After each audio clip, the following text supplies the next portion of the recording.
সকলোৱে দেখিছে অসমখন এখন কলা ডাৱৰে আৱৰি ধৰিছে। যিহেতু আমাৰ মাজত জুবিন দাই নাই, যোনটো অসম গৌৰৱ, অসমৰ শক্তি মানে এটা পাৱাৰ বুলি ক'ব পাৰি, এটা ব্ৰেণ্ড আছিল জুবিন দা। তো এই জুবিন দা আমাক এৰি গুচি গ'ল। তেখেতে আমাক কি দি নগ'ল আৰু তেখেতক আমি কি দিছোঁ। মই অসম চৰকাৰক আপোনালোকৰ নিউজ চেনেলৰ জৰিয়তে দুটা কথাই ক'ব বিচাৰিছোঁ।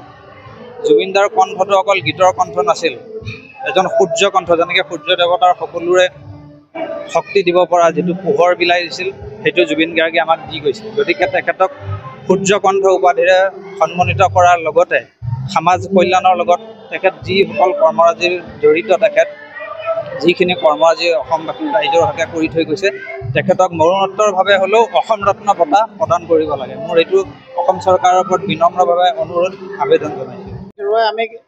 আমি নিজে কি হৈছোঁ, আমি নিজে কি নাই হোৱা, আমি একো কৰিব পৰা নাই।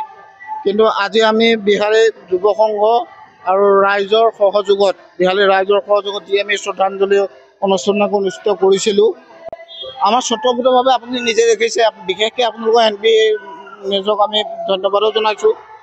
স্বতঃস্ফূৰ্তভাৱে যিখিনি ৰাইজ ওলাই আহিছে, আৰু আমাৰ এটা একদম প্ৰতিজ্ঞাবদ্ধ, আমি যি অনুষ্ঠানেই নকৰোঁ, আমাৰ জুবিন দাৰ প্ৰতিচ্ছবি আমি সদায় আমাৰ একেবাৰে মানে জল পটপটকৈ একেবাৰে প্ৰথমত থাকিব।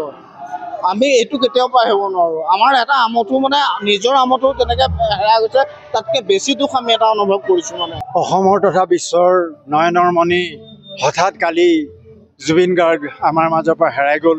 এইটো এটা অসমবাসীৰ তথা আমাৰ মাতৃভূমিৰ কাৰণে, সংস্কৃতিৰ কাৰণে এটা পূৰাব নোৱাৰা অধ্যায়, যিটো নেকি কোনেও ইয়াক পূৰাব নোৱাৰিব বুলি আমি ভাবিছোঁ।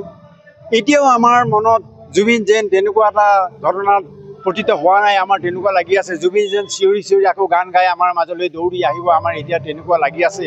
গতিকে যি কি নহওক, মৃত্যুটো এটা সত্য, নিয়তিৰ ইতিহাস।